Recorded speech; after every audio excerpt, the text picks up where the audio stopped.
আজকে আমার আলোচনার বিষয় ঘরোয়া পদ্ধতিতে পুরুষাঙ্গ তাজামোটাকরণের পদ্ধতি। দেশের এবং প্রবাসের ভাই বোনদের প্রতি সালাম। আসসালামু আলাইকুম। আমি প্রভাষক ডাক্তার রিক্তা পারভীন, হোমিওপ্যাথি এবং আয়ুর্বেদিক চিকিৎসক। অনেকেই এখন একটাই সমস্যা নিয়ে আসে বা একটা সমস্যা নিয়ে কথা বলে। আসলে এটা সমস্যা কিনা জানি না। সেটা হলো যে তারা লিঙ্গ মোটাতাজা বড় করতে চায়। অবিবাহিত ছেলে এরাও প্রশ্ন করে থাকে, এরাও মা চেম্বারে আসে কি ফোনের মাধ্যমে জানতে চায়। আবার অ্যা মধ্যবয়সী একটু বয়স্ক যাদের বয়স হয়ে গেছে এরাও কিন্তু একই কথা বলে থাকে যে তারা লিঙ্গ আরেকটু বড় করতে চায়। এরা মনে করে যে এই মা বড় করাটা এটা মনে হয় তার পার্টনার অথবা তার স্ত্রী মনে হয় খুব আ সুখ পাবে, খুশি হবে এবং নিজেরও ক্রেডিট মনে করবে। এটাই মনে করে থাকে। এটা এখন একটা ফ্যাশন মতো হয়ে গেছে যে লিঙ্গ মোটা-তাজাকরণ করতে চাই। কিন্তু আসলে ইচ্ছা করলেই কি সবকিছু হয়? আল্লাহর সৃষ্টির বাইরে তো কোনো কিছু করাই সম্ভব না। কারণ আল্লাহ তাআলা আ নির্দিষ্ট আ নিয়মে সবকিছু তৈরি করেছেন। যৌবনের শুরুতে লিঙ্গ যে অবস্থায় থাকে এবং রুল অনুযায়ী ১৪ থেকে ১৮ বছর বয়স পর্যন্ত লিঙ্গ বড় হয়। ১৮ থেকে ২৫ বছর বয়স পর্যন্ত লিঙ্গ মোটা হয়। এর মধ্যে অ্যা লিঙ্গ কিভাবে কোন খাবার ন্যাচারাল খাবারগুলো খাইলে এটা ডেভেলপ হবে, সেই খাবারগুলো খেতে হবে। এই সময় তো ওষুধের কোনো প্রয়োজন নেই। তখন কি করতে হবে?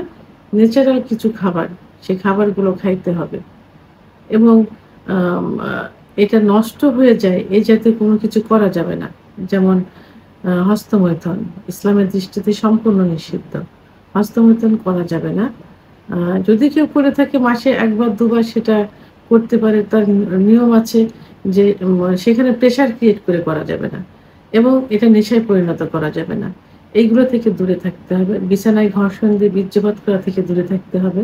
কারণ বিছানায় ঘর্ষণ দিলে লিঙ্গের গোড়া সবথেকে বেশি ক্ষতিগ্রস্ত হয়। কারণ লিঙ্গের আগাটা কিন্তু কোলবালিশে পড়বে, গোড়াটার উপর প্রেশার পড়বে। গোড়ায় অসংখ্য শিরা থাকে এবং যেগুলো লুচিয়ে যেতে পারে, বেশি আঘাত লাগলে ছিঁড়েও যেতে পারে। এটা করা যাবে না। সমকামিতা করা যাবে না। এটা কিন্তু আল্লাহর নিয়মের বাইরে। কারণ আল্লাহ তাআলা নির্দিষ্টভাবে সৃষ্টি করেছেন পুরুষের পুরুষাঙ্গ, মহিলাদের যৌনাঙ্গ এবং একত্রিত হয়ে যৌন মিলন। তার মাধ্যমে বংশ বিস্তার। সে তো রুলের বাইরে যাওয়া যাবে না। আ স্বপ্নদোষ হবে এ জাতীয় কোনো কিছু চিন্তা কল্পনা করা যাবে না। ধর্মীয় অনুশাসনগুলো মেনে চলতে হবে এবং আ আ ৫ ওয়াক্ত নামাজ পড়ার চেষ্টা করতে হবে। অন্য ধর্মের হলে তাদের ধর্মীয় অনুশাসনগুলো মেনে চলতে হবে। তাহলে কিন্তু স্বপ্নদোষ হবে না। আর অতিরিক্ত যৌন মিলন করা যাবে না। এইগুলো থেকে যদি যৌবনের শুরুতে অর্থাৎ নির্দিষ্ট যে সময়টা আমি বললাম, এইগুলোর ভিতর যদি বিরত থাকা যায় এবং সিজনালি যে খাবারগুলো আছে, সেই খাবারগুলো দুধ, ডিম, খেজুর, কাজু বাদাম, মধু, ঘি এইগুলো যদি খাওয়া যায়, তাহলে এই নিয়মের ভিতরে ১৪ থেকে ১৮ বছর বয়স পর্যন্ত লিঙ্গ স্বাভাবিক নিয়মে বড় হবে এবং আম আ ১৮ থেকে ২৫ বছর বয়স পর্যন্ত লিঙ্গের যে মোটা, সেই মোটা হবে। তাহলে এই সময়টাতেই বাবা-মায়ের অথবা একজন পরিবারের এই বিষয়ে একটু সতর্ক থাকতে হবে। সেভাবেই তার ছেলেকে তৈরি করতে হবে যেন পরবর্তীতে এর সাফার করতে না হয়। এটা কিন্তু নির্ভর করে একমাত্র একটা পরিবারের উপরে। এজন্য পরিবারকে এটা সচেতন হতে হবে বেশি। তাহলে এই সময়টাতে এই নিয়মগুলো ফলো করলে কিন্তু লিঙ্গ মোটা-তাজা অ এমনিতেই হয়ে যাবে। তো তারপরেও যাদের ক্ষতিগ্রস্ত হয়ে গেছে তো অনেকেই চিকিৎসা নিতে চায় না, ভয় পায়, লজ্জা পায়। অনেকে চিকিৎসা নিয়েও হতাশ হয়ে গেছে। অন টাইম বিকল্পধারার চিকিৎসা, বিভিন্ন চিকিৎসা নিচ্ছে। আরো বেশি ক্ষতিগ্রস্ত হয়ে গেছে। তো তাদের জন্য আজকে আমি ২ টা আ পদ্ধতি বলব, ঘরোয়া পদ্ধতি। এর জন্য কিন্তু অনেক বড় ধরনের কোনো কষ্ট করতে হবে না। মা যদি কারোর দেখা যায় যে লিঙ্গ আগে ভালো ছিল, এখন সেটা ওই বিভিন্ন কারণে ক্ষতিগ্রস্ত হয়ে গেছে, ছোট হয়ে গেছে, মনে হয় যে কচ্ছপের মতো ভিতরে ঢুকে যাচ্ছে, চিকন হয়ে গেছে, আগামোটা গোড়ার চিকন, শিরাগুলো ভেসে আছে, লিঙ্গের খর্বতা হয়ে থাকে। তাহলে আমি যে পদ্ধতি বলব এই পদ্ধতিগুলো ফলো করলে এবং মেইন যেটা আ পুরুষের যে হরমোন থাকে টেস্টোস্টেরন হরমোন কমে গেলে কিন্তু যৌন অক্ষমতা আসে। এর মধ্যে কিন্তু লিঙ্গের খর্বতা এটাও যৌন অক্ষমতার একটা অংশ।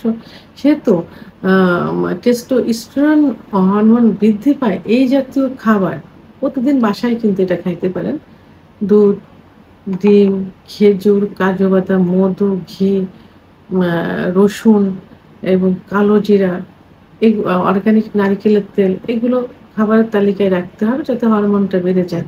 হরমোন যদি না বাড়ে তাহলে কোনো কিছুই কিন্তু সম্ভব না।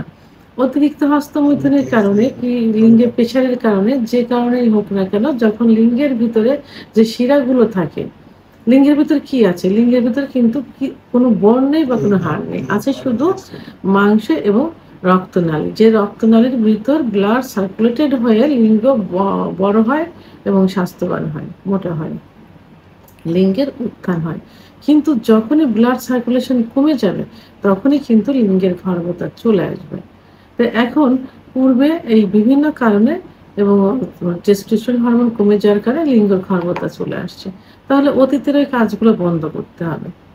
ওইগুলো বন্ধ করে কোনো চিকিৎসা ছাড়াই যে ঘরোয়া পদ্ধতি বলবো, এই পদ্ধতি অবলম্বন করলে ইনশাআল্লাহ ঠিক হয়ে যাবে।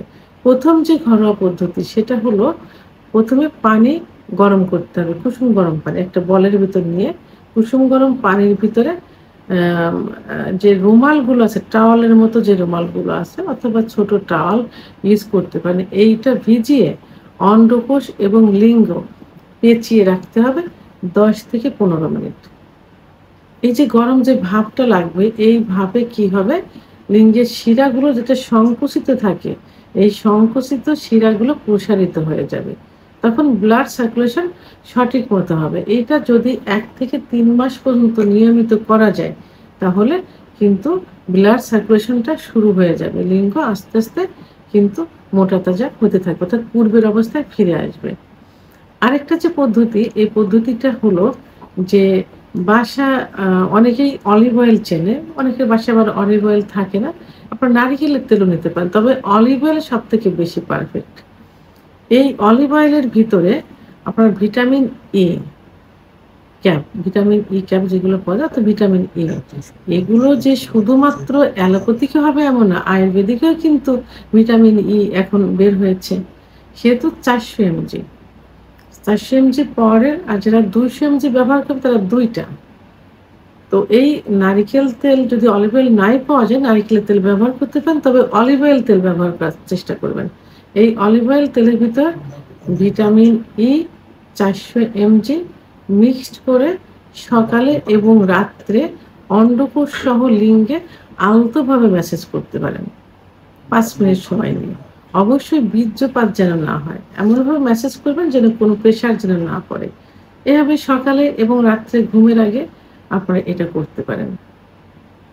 তাহলে দেখবেন ইনশাআল্লাহ ৩ মাসের ভিতর আপনার লিঙ্গের অনেক পরিবর্তন চলে আসবে।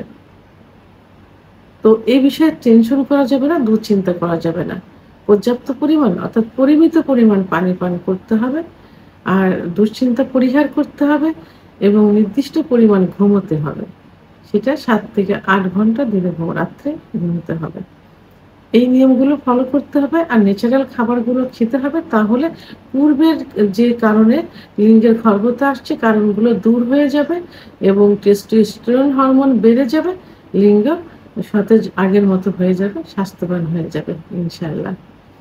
ভিডিওটি সম্পর্কে যদি কোনো মতামত থেকে থাকে অবশ্যই কমেন্টস এর মাধ্যমে জানাবেন। আর ভিডিওটি ভালো লাগলে লাইক, কমেন্ট, সাবস্ক্রাইব করে আমার সঙ্গে থাকুন। আল্লাহ হাফেজ।